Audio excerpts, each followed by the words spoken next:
folks. Hello, Sailor Steve. We scurried back in just a couple sea days to Fort Lauderdale.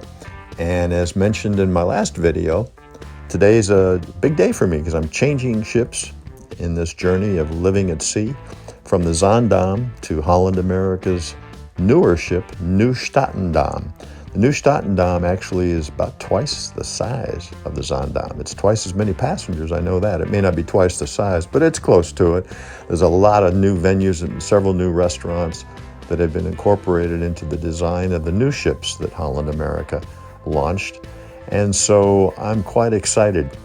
They made it very easy in Fort Lauderdale. They gave me a little card that says in transit, and I didn't have to worry about a darn thing. I packed up my bags the night before.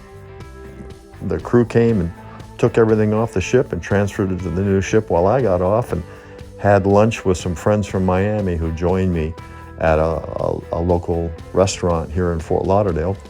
And when I reboarded the new ship, golly, everything was in my new room. So here's some photos of my new room. It's still small. It's an inside cabin, but it's big enough. I love it. Anyway, and so it's very modern. It's quite neat.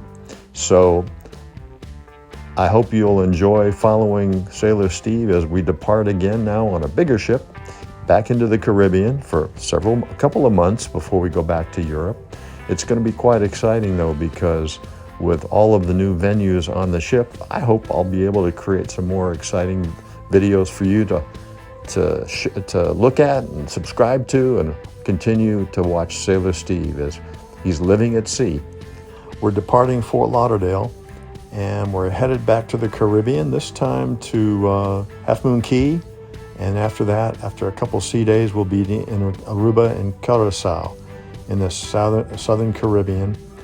This is just some scenes as we depart Fort Lauderdale. It's always fun to watch the crowds along the beach all waving and wishing us well as we depart Port Everglades, the port in Fort Lauderdale. Life at Sea by Sailor Steve. Thank you, folks.